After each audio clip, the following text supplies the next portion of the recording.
अगर एसआईआर बिहार में हुआ तो एक तरफा परिणाम भारतीय जनता पार्टी और एनडीए के पक्ष में आएगा हमारे ऊपर। और मैंने साफ तौर पे कहा था कि ज्ञानेश कुमार ने नरेंद्र मोदी के हाथों में जीत का प्रमाण पत्र दे दिया है।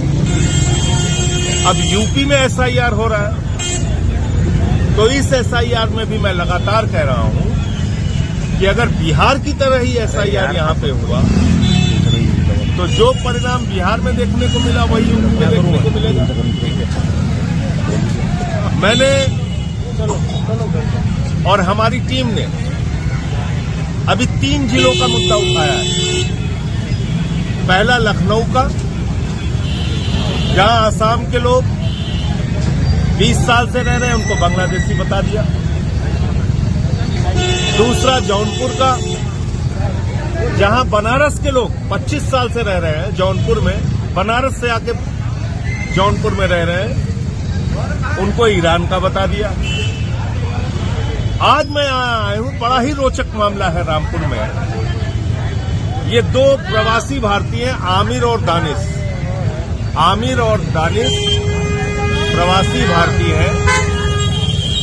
ये भारत के नागरिक हैं, ये रामपुर के नागरिक हैं। इन्होंने कोई कुवैत की नागरिकता नहीं ली है। कुवैत पे काम करते हैं, जैसे कोई अमेरिका में काम कर सकता है, कोई लंदन में काम कर सकता है, कोई कुवैत में काम कर सकता है, दुबई में काम कर सकता है। तो क्या हिंदुस्तान के वो जो तमाम एनआरआई हैं जो विदेशों में जाके काम कर रहे हैं और भारत में अपना परिवार चलाने के लिए भी पैसा भेज रहे हैं और कई मामलों में आर्थिक मदद भी कर रहे हैं, वो सब विदेशी नागरिक हो गए, वो विदेश के नागरिक हो गए। और इस आधार पर आपने एक बूढ़ी महिला के खिलाफ, नूरजहां के खिलाफ रामपुर में एफआईआर कर दिया।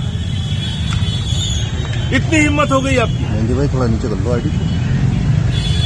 एक बूढ़ी महिला के खिलाफ जो बीमार भी हैं और इतनी आतंकित है, इतनी डरी हुई है कि मुझसे मिलने के लिए भी तैयार नहीं हुई। उनके दोनों बेटे बाहर हैं, आमिर और दानिश। उनसे गलती क्या हुई कि उन्होंने इनका फॉर्म भर दिया। ये कोई गलती नहीं हुई, मैं भी आगे आपको बता रहा हूं। उन्होंने अपने बच्चों का फॉर्म भर दिया और फॉर्म भरने के साथ दस्तखत किया और दस्तखत के बगल में लिखा माता। ये पढ़ सकते हैं आप दोनों फॉर्म। दस्तखत किसकी की? उनकी की या अपनी की? अपनी दस्तखत की। और यहाँ क्या लिखा हुआ है? यहाँ क्या लिखा हुआ? मतदाता या किसी अन्य वयस्क पारिवारिक सदस्य के हस्ताक्षर, बाएं अंगूठे का निशान, यानी कि मतदाता का हस्ताक्षर हो सकता है, उनके परिवार के किसी वयस्क सदस्य का हस्ताक्षर हो सकता है। ये तो नीचे लिखा हुआ है। यहाँ का डीएम 1 नंबर का मूर्ख है क्या? उसको अकल नहीं 5 पैसे की? ये तो इसमें साफ तौर पे लिखा हुआ है कि परिवार का कोई भी सदस्य फॉर्म भर सकता है, नंबर 1। नंबर 2, उसको अपने रिश्ते लिखने होंगे। इन्होंने लिखा है माता। आमिर और दानिश की मां है ये। आमिर और दानिश कुवैत में काम करते हैं, कुवैत के नागरिक भी नहीं है। ये कागज पकड़ लिया। अब सवाल आता है कि क्या कोई अगर भारतीय व्यक्ति विदेश में काम कर रहा है तो वो भारत का मतदाता बन सकता है या नहीं बन सकता? ये मैं नियम पढ़ रहा हूं। ये चुनाव आयोग का नियम है, ज्ञानेश कुमार का, मोदी का जो एजेंट है उसका नियम है ये। इसमें लिखा हुआ है,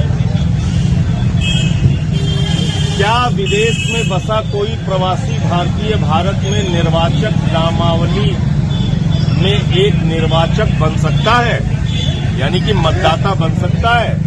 उत्तर है हाँ। लोक प्रतिनिधित्व संशोधन अधिनियम 2010 के द्वारा लोक प्रतिनिधित्व अधिनियम 1950 की धारा 20 का के उपबंधों के अनुसार भारत का वो नागरिक जिसने किसी अन्य देश की नागरिकता प्राप्त नहीं की है और एक मतदाता के रूप में रजिस्टर होने हेतु अन्यथा पात्र है तथा जो अपने रोजगार, शिक्षा अथवा अन्यथा की वजह से भारत में अपने सामान्य निवास स्थान पर नहीं रह रहा है, उस निर्वाचन क्षेत्र में मतदाता के रूप में रजिस्टर होने का पात्र है, जहां उसके पासपोर्ट में भारत में उसके निवास स्थान का उल्लेख किया गया है। ये देखिए साफ तौर पर लिखा हुआ। तो किस बात के तहत, किस वजह से नूरजहां के ऊपर एफआईआर की गई, मैं यहां के जिला अधिकारी से पूछना चाहता हूं, उत्तर प्रदेश के मुख्यमंत्री योगी आदित्यनाथ से पूछना चाहता हूं, देश के प्रधानमंत्री नरेंद्र मोदी से पूछना चाहता हूं, देश के मुख्य चुनाव आयुक्त अज्ञानेश कुमार से पूछना चाहता हूं, आप इस देश के लोगों को डरा के, धमका के, कुचल के, उनके वोट काट के भारतीय जनता पार्टी का काम करना चाहते हो? हम लोग ये होने नहीं देंगे। और कल देश की संसद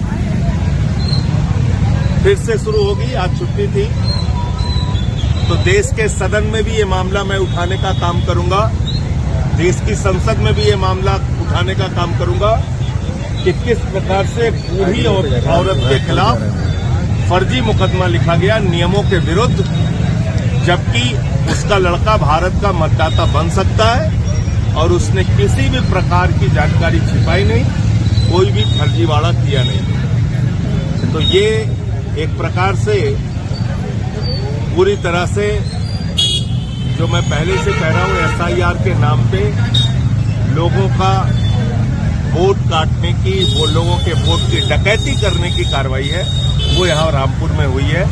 और मैं अपनी पार्टी के नेताओं से कहने आया हूं कि अगर इनके खिलाफ कोई गिरफ्तारी की कार्रवाई होती है तो आप लोग भी इनके साथ गिरफ्तारी देना, और हम इनकी लड़ाई दिल्ली से लेके उत्तर प्रदेश की सड़कों तक लड़ेंगे।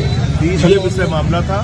और ऐसे तमाम जो यहां पर मतदाता हो सकते हैं और बाहर नौकरी करते हैं, 20,000 या उससे भी ज्यादा संख्या होगी उनके सबके नाम काटने की तैयारी में उत्तर प्रदेश का शासन, योगी आदित्यनाथ की सरकार और भारतीय जनता पार्टी लगी हुई है। और चुनाव आयोग और यहां का जिला प्रशासन उनके इशारे पर नाच रहा है, नौटंकी कर रहा है। ये बात मैं कहना चाहता हूं। संजय भाई, 2027 का चुनाव भी नजदीक है, क्या लगता है एसआईआर से